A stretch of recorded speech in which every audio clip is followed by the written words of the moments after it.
Hey, up next on the MARR Rock Show. Last week, I featured for you when we came back from Rockfest in Cadott some of the bands that we were pleasantly surprised with out there. I always tell you guys, man, get to those side stages. One such band was Crashing Atlas, who is just down the road from Lancaster, Pennsylvania, here out of Columbia, Maryland. We've got Dougie, their guitar player, with us. Dougie, welcome to the show.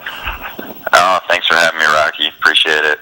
Yeah, so I saw the name up there on the bill at Rockfest, but I was pleasantly surprised to see you guys out there. For folks around the country who may or may not know the band yet, give us a little bio of Crashing Atlas.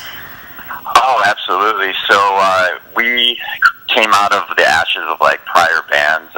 So me, Felix, the other guitar player, and Blosky, the drummer.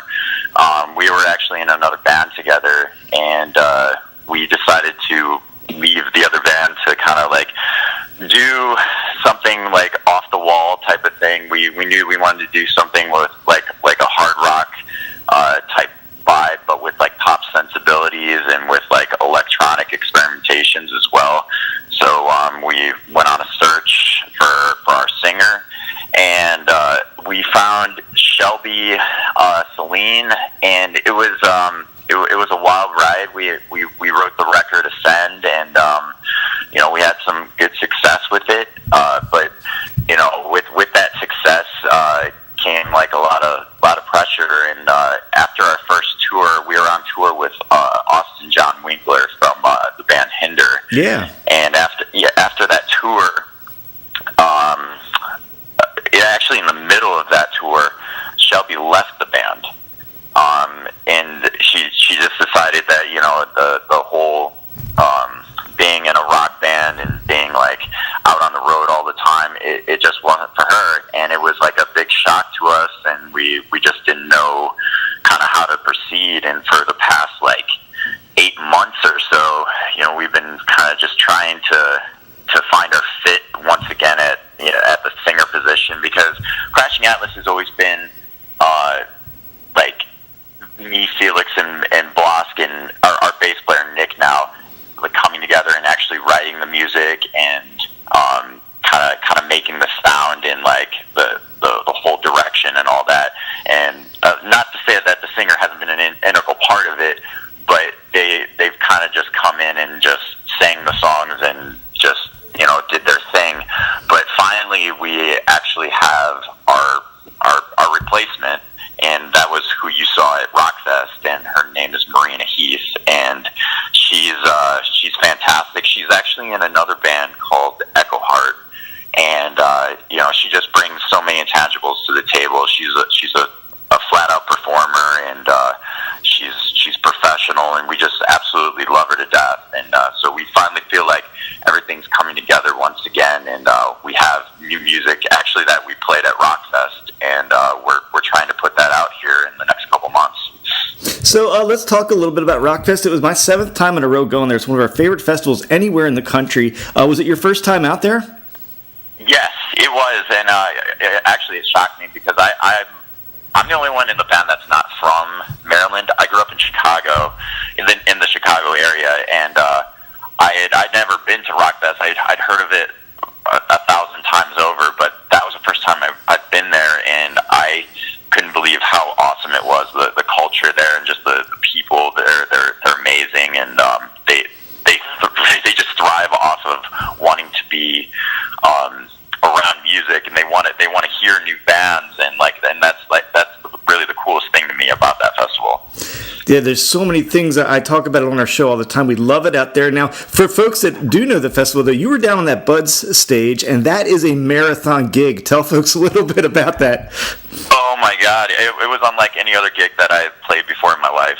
So we had to play 4 sets. So how the Buds stage worked, you played in between the headlining acts. So, we were playing in between Bush, we were playing in between, Hailstorm, and we'd have to play, it was 45 to 50 minute sets in between with probably a 30-minute break in between all those. So we had to do that 4 times, and it's not like being in a cover band playing 4 hours where you're just standing there. It was 4 hours of just straight,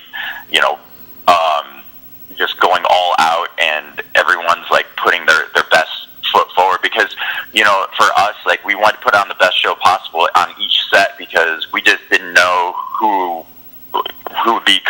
coming into the tent to watch us. So we wanted to make sure that we put on the best show that we possibly could each time. And by the fourth set, I remember us looking at each other going, oh my God, like it finally hit us.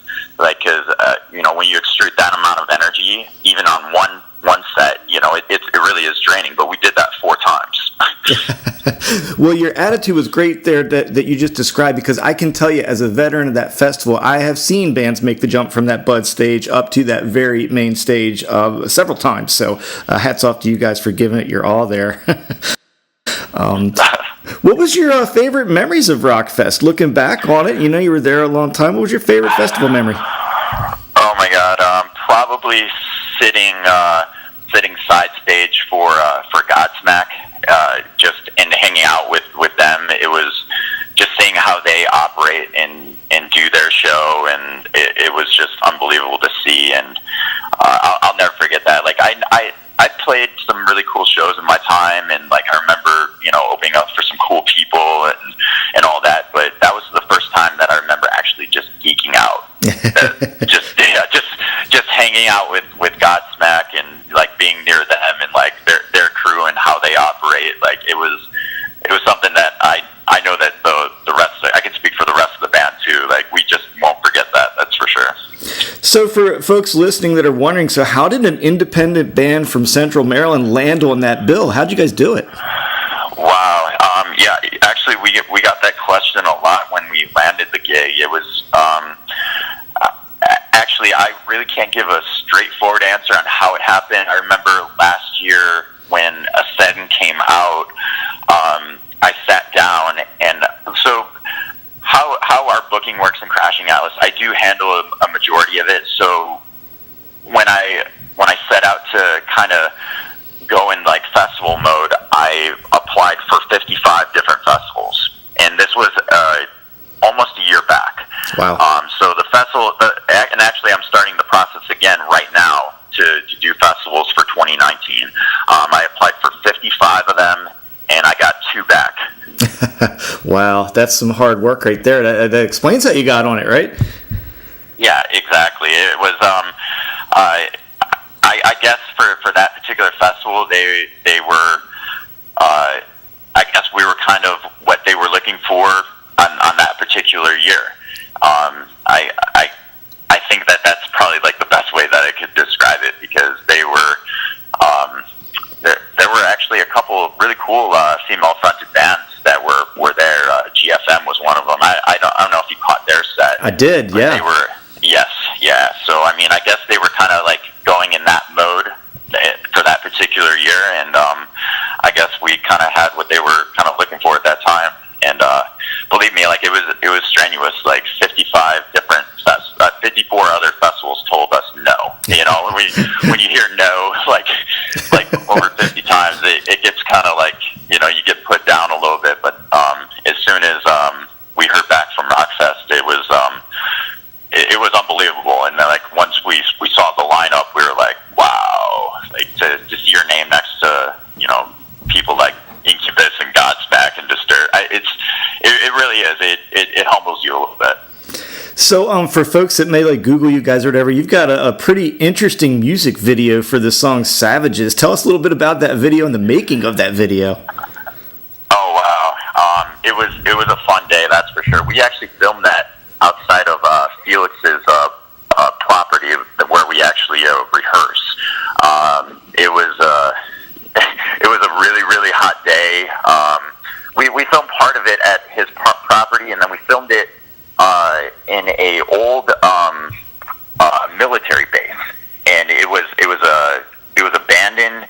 And our video director found that place, and it was just creepy as all can be, and it kind of just fit the vibe of it. I'm pretty sure that place was haunted. Nobody went anywhere by themselves, that's for sure. We felt like it was kind of it had like this mental institution type vibe to it, and we were actually all creeped out during the shooting of it. I do remember that much. So you mentioned that some new tunes were played up there at Rockfest. When can folks expect maybe to hear some new music coming out, like in a public forum? Either a video or or actually a CD. Yeah, absolutely. We're in the process of it now. Everything is recorded. We're just going in to do the final vocal takes on everything, and you could probably expect to hear it here within like a month and a half. That's what we're shooting for. And where are you recording this at? What studio are you using, and who's producing you guys?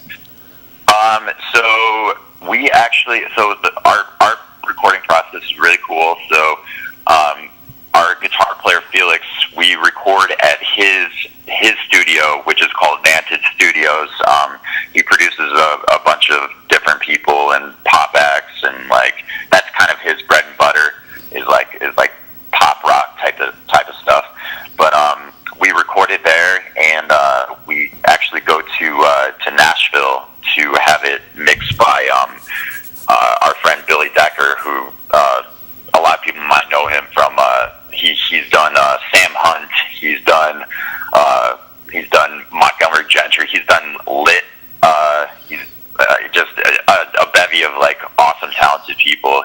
He's definitely known for his country, and like we were actually the first rock band that got him on that path to being like into the rock scene. Because he's known for his mixing ability in country. So he decided that he wanted to get into the rock thing, and he went for it. And as soon as he started mixing us, he started getting a lot of different rock bands coming to him. So he actually thanked us for that. So it was actually pretty cool to see.